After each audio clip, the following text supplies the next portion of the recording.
नमस्कार दोस्तों। आज हम सामाजिक विज्ञान कक्षा 9 के लोकतांत्रिक राजनीति के बारे में अध्ययन करेंगे।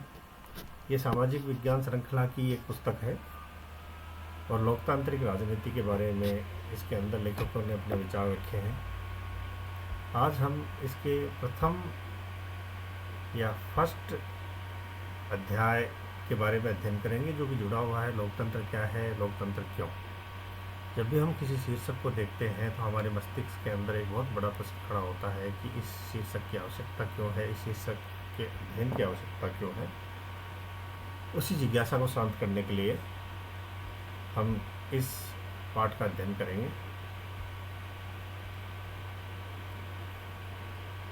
जब भी हम किसी शीर्षक या किसी भी पाठ का अध्ययन करते हैं, सबसे पहले हमारे को उसके बारे में जानकारी होनी चाहिए। लोकतंत्र क्या है, लोकतंत्र क्यों, हमारा पाठ का शीर्षक है। वास्तव में हम लोकतांत्रिक देश में निवास करते हैं, भारत के नागरिक हैं, बचपन से ही लोकतंत्र के बारे में सुनते आए हैं अपने पूर्वजों से, अपने परिवार में, अपने शिक्षकों से।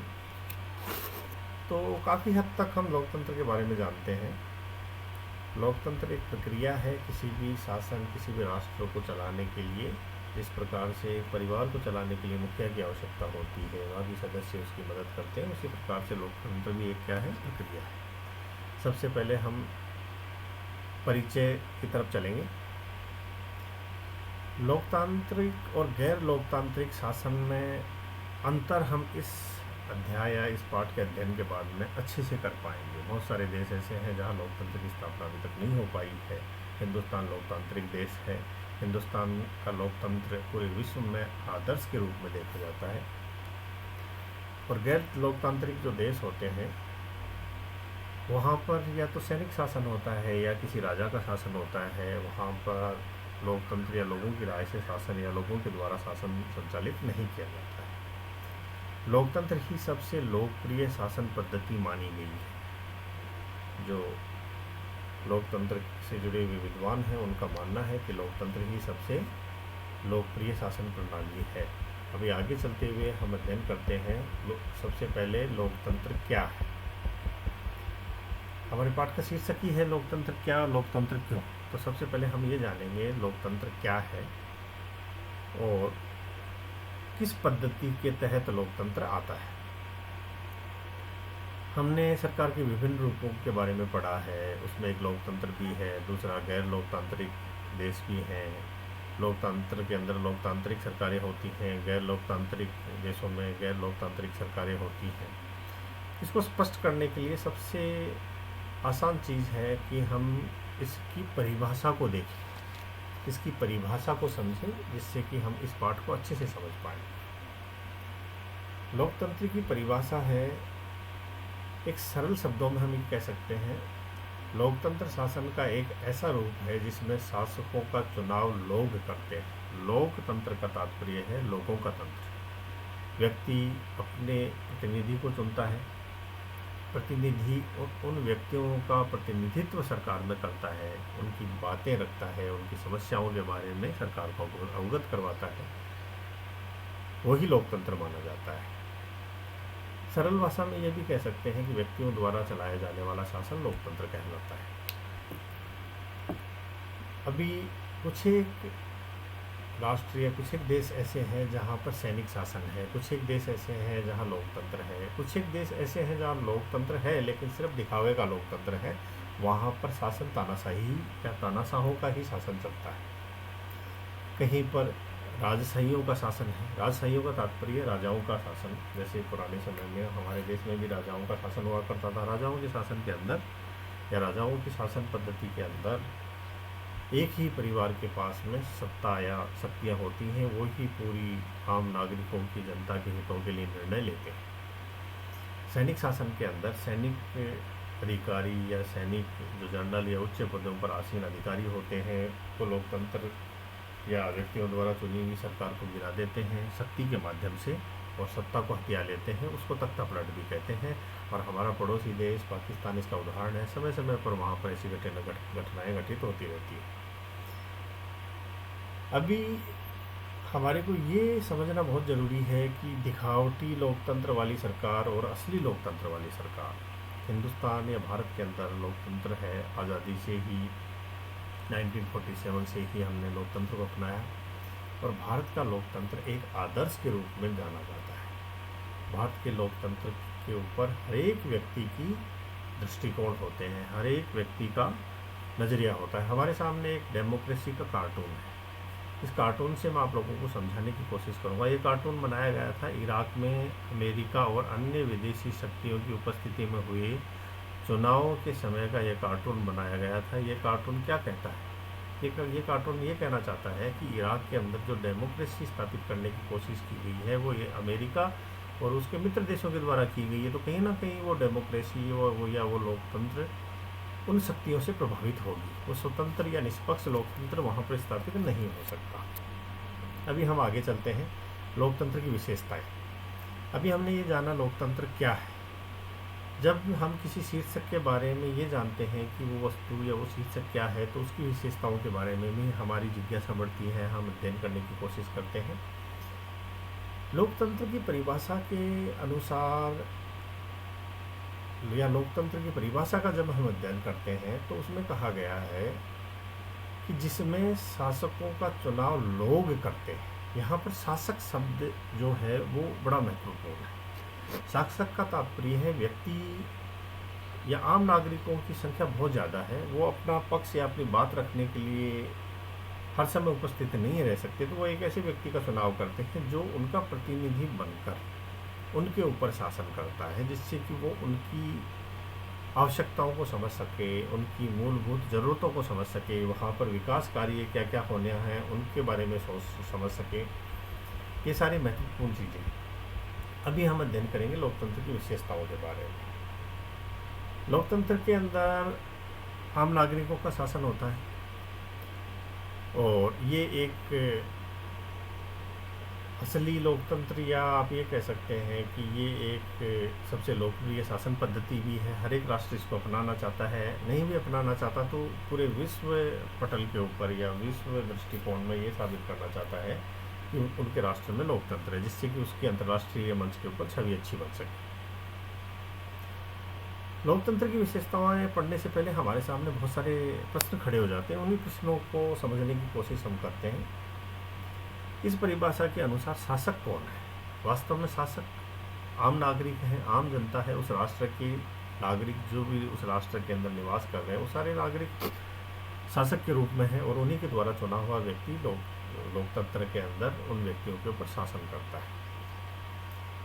किस तरह के चुनाव को लोकतांत्रिक चुनाव कहते हैं? लोकतांत्रिक चुनाव का तात्पर्य है जो प्रत्यक्ष रूप से लोग चुनते हैं उसको लोकतांत्रिक चुनाव कहा जाता है। कुछ एक चुनाव अप्रत्यक्ष रूप से होते हैं, जैसे हमारे देश में राष्ट्रपति का हो गया, हमारे द्वारा चुने हुए प्रतिनिधि राष्ट्रपति, उपराष्ट्रपति और बहुत सारी ऐसी राज्यसभा के सदस्यों को चुनाव, ये सारे अप्रत्यक्ष रूप से होते हैं। कौन लोग शासकों का चुनाव कर सकते हैं? वो व्यक्ति कर सकते हैं। अलग अलग राष्ट्रों के अंदर, अलग अलग देशों में मतदान की आयु निर्धारित की हुई है। उन व्यक्तियों की एक मानसिक स्थिति के अनुरूप एक आयु निर्धारित की गई है कि उस आयु के बाद में व्यक्ति ये निर्णय ले सकता है कि मेरे राष्ट्र या मेरे देश के लिए कौन उपयुक्त है जिसको मत करने की इजाज़त मिल सके। तो हिंदुस्तान में 18 वर्ष का व्यक्ति अपने प्रतिनिधि को या अपने राजनीतिक प्रतिनिधि को चुन सकता है। सरकार के किस स्वरूप लोकतांत्रिक कहेंगे? सरकार के कौन से रूप को हम लोकतांत्रिक कहेंगे? सरकार जब बनती है तो एक संगठन होता है और उस संगठन को चलाने के लिए उसकी बहुत सारी इकाइयाँ होती हैं। उसमें प्रशासनिक इकाइयाँ भी होती हैं, उसमें न्यायपालिका भी होती है, उसमें कार्यपालिका भी होती है, उसमें व्यवस्थापिका भी होती है। उसमें से जो सरकार का हिस्सा है लोकतांत्रिक, या सरकार का कौन सा हिस्सा है जिसको आम नागरिक चुन सकते हैं? हम किसी भी डिस्ट्रिक्ट या किसी भी ज़िले के कलेक्टर को लोकतंत्र के माध्यम से नहीं चुन सकते। हम सिर्फ अपने राजनीतिक प्रतिनिधि को चुन सकते हैं और राजनीतिक प्रतिनिधि ही हर एक विभाग के प्रमुख होते हैं और प्रशासनिक अधिकारियों के द्वारा अपने कार्य करवाते हैं। अभी जो हमारे सामने दूसरा शीर्षक दृष्टिगत हो रहा है वो है प्रमुख फैसले निर्वाचित नेताओं के हाथ में। जो प्रमुख फैसले होते हैं, प्रमुख नीतियाँ बनती हैं, प्रमुख कानून बनते हैं, वो किसके द्वारा लिए जाते हैं? निर्वाचित नेताओं के द्वारा ही लिए जाते हैं, क्योंकि वो आम नागरिकों के प्रतिनिधि हैं और ये माना जाता है कि आम नागरिकों की समस्याओं के बारे में वो अच्छे से जानते हैं। बहुत सारे उदाहरण ऐसे हैं। हमारा पड़ोसी देश पाकिस्तान, वहाँ पर सेना का शासन अमूमन सेना का ही रहता है। लोकतंत्र कम समय के लिए ही वहाँ पर रहता है, इस वजह से वहाँ पर बार बार सेनाएँ तख्ता पलट करती रहती हैं। एक ज्वलंत घटना है 1999 या 1999 की। वहाँ के जनरल परवेज़ मुशर्रफ ने अक्टूबर 1999 में सैनिक तख्ता पलट की अगुवाई की। अगुवाई करने का तात्पर्य, उस समय वो जनरल थे, सेना के प्रमुख थे और पाकिस्तान में सैन्य अधिकारी राजनीति के ऊपर भी हावी रहते हैं, इस वजह से उन्होंने तख्ता पलट की और लोकतांत्रिक ढांचे की चुनी हुई सरकार को उन्होंने गिरा दिया। गिराने के बाद में उन्होंने उस सरकार के अंदर एक जनमत संग्रह करवा के अपने आप को राष्ट्रपति के रूप में स्थापित किया और लंबे समय तक शासन भी किया, लेकिन वो आम नागरिकों को संतुष्ट करने वाला शासन नहीं था। अभी हमारे सामने फिर एक कार्टून है, इसके माध्यम से हम फिर समझने की कोशिश करेंगे। ये कार्टून है सीरिया। सीरिया वास्तव में एक मुस्लिम देश है और वहाँ पर अभी भी आतंकवाद, बहुत सारे राष्ट्रों का उनके ऊपर आक्रमण, ये हम कह सकते हैं कि वहाँ पर अभी भी बहुत अव्यवस्था है। वहाँ पर भी लोकतंत्र या लोकतांत्रिक व्यवस्था स्थापित करने की कोशिश की जा रही है। सीरिया पश्चिमी एशिया का एक छोटा सा देश है। शासक बाथ पार्टी और उनकी कुछ सहयोगी पार्टियों को ही देश में राजनीतिक गतिविधियों की अनुमति है। क्या इस कार्टून को चीन और मैक्सिको पर भी लागू किया जा सकता है? बिल्कुल किया जा सकता है। चीन के अंदर कम्युनिस्ट पार्टी है, उन्हीं को ही राजनीतिक गतिविधियों में भाग लेने की इजाज़त होती है।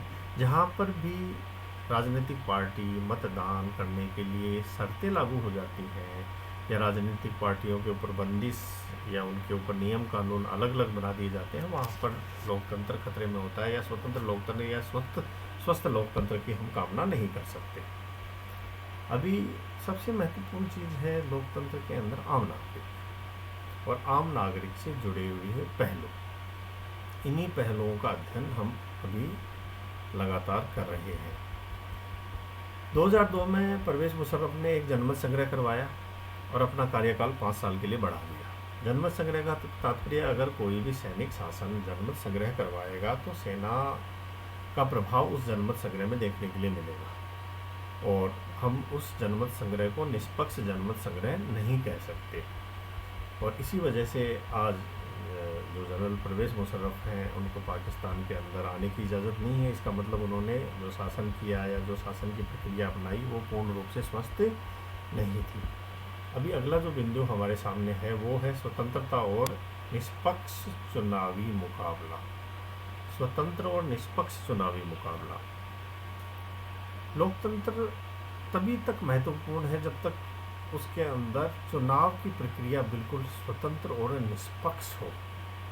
अगर ये निष्पक्ष नहीं होगी तो लोकतंत्र स्वस्थ या एक प्रभावशाली लोकतंत्र कभी भी स्थापित नहीं हो सकता। चीन की संसद को राष्ट्रीय जन संसद कहा जाता है।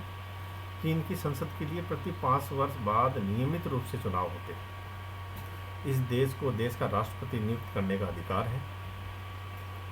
इसमें पूरे चीन के करीब 300 सदस्य आते हैं। ये जो संसद होती है इसके द्वारा ही राष्ट्रपति का चुनाव किया जाता है और वहाँ चीन का जो राष्ट्रपति होता है वो ही हमारे प्रधानमंत्री की तरह शक्तिशाली होता है। वो ही पूरे राष्ट्र के लिए निर्णय लेता है और सारी जो घटनाएं हैं या जो सारे फैसले होते हैं या जो सारी नीतियाँ बनानी होती हैं वो भी उनके द्वारा बनाई जाती हैं। अभी अगर हम चीन की बात करें तो चीन के जो राष्ट्रपति हैं वो भी समय समय के ऊपर अपनी शक्तियों का प्रयोग करके, क्योंकि वहाँ पर जो मार्क्सवादी पार्टी है, कम्युनिस्ट पार्टी है, उस कम्युनिस्ट पार्टी के कारण या कम्युनिस्ट विचारधारा के कारण वहाँ पर सिर्फ एक ही पार्टी प्रभावशाली है और उसी पार्टी के जो राजनीतिक व्यक्ति हैं वो ही राजनीतिक क्षेत्र के अंदर अपनी हिस्सेदारी ज़्यादा रखते हैं। अब जब हम वयस्क मताधिकार की बात कर रहे हैं तो इसका मतलब वोटिंग एक व्यक्ति एक मत कर सकता है। एक व्यक्ति अपना मत देके ये जाहिर कर सकता है कि मेरे को अपना राजनीतिक प्रतिनिधि चुनना है और ये व्यक्ति चुनना है। वो व्यक्ति कोई भी हो सकता है। एक व्यक्ति एक वोट और एक मोड़। एक व्यक्ति का तात्पर्य है एक नागरिक एक वोट दे सकता है, उसके वोट का एक समान महत्व होना चाहिए। आप किसी को भी धर्म, जाति, लिंग या आयु के आधार पर जो निर्धारित आयु है उससे ऊपर के व्यक्तियों को आप उनमें अलग अलग भेदभाव नहीं कर सकते। अब इसके कुछ एक उदाहरण हमारे सामने फिर देखने के लिए मिल रहे हैं। 2015 तक सऊदी अरब के अंदर औरतों को वोट देने का अधिकार नहीं था। इसका मतलब वहाँ पर लिंग के आधार पर मतदान होता था। वहाँ की औरतें अपना राजनीतिक प्रतिनिधि चुनने का अधिकार वो नहीं रखती थी। 2015 में उनको ये अधिकार मिला। तो हिंदुस्तान में ऐसा नहीं है। हिंदुस्तान में हर एक व्यक्ति को जो 18 वर्ष से ऊपर है उनको मतदान करने का अधिकार है, वो अपना राजनीतिक प्रतिनिधि चुन सकते हैं। लोकतंत्र में हर वयस्क नागरिक या 18 वर्ष से जो ऊपर का नागरिक है वो एक वोट देना चाहिए और हर वोट का एक समान मूल्य होना चाहिए। ये हम मानते हैं, होता है ऐसा। अभी हमारे सामने फिर एक पिक्चर है, एक कार्टून है, उसके माध्यम से मैं आप लोगों को एक वोट, एक व्यक्ति और एक उसका मोल, उसका महत्व समझाने की कोशिश करूँगा। ये कार्टून बनाया गया था इराक के लिए। इराक के प्रमुख हुआ करते थे सद्दाम हुसैन। सद्दाम हुसैन का नाम आप लोगों ने सुना होगा। खाड़ी युद्ध के समय जो 1980 के समय ये युद्ध हुआ था, उस समय सद्दाम हुसैन वहाँ के सैनिक प्रमुख थे। वो खुद ही एक वोट थे, अपने लिए वोट करते थे और खुद ही प्रमुख नियुक्त होते थे। जब वो जेल में गए तो उनकी कल्पनाओं को शब्दों के माध्यम से दिखाने की कोशिश की गई है। वो भी क्या दिन थे जब मैं एक व्यक्ति और मेरा ही एकमात्र वोट था और यही मुझे पसंद था, क्योंकि वही व्यक्ति थे, अपने लिए वोट करते थे और इराक के वो प्रमुख बने रहे। कानून का राज और अधिकारों का आदर। लोकतंत्र का मूल मंत्र है कानून का राज और अधिकारों का आदर। जो नागरिकों को अधिकार मिले हुए हैं, जो नागरिकों को स्वतंत्रता मिली हुई है, उनका आदर हो और कानून का राज हो। कानून का तात्पर्य है उस राष्ट्र के संविधान या उस राष्ट्र को चलाने के लिए जो भी कानून व्यवस्था है उनके द्वारा ही शासन को चलाया जाना चाहिए। अब इसी पाठ को या इसी अध्याय को हम लगातार अगले वीडियो के अंदर फिर अध्ययन करेंगे, समझेंगे लोकतंत्र की आवश्यकता क्यों है और लोकतंत्र की ज़रूरत हमारे देश के लिए या किसी भी स्वस्थ राष्ट्र के लिए उसकी आवश्यकता क्यों है। धन्यवाद।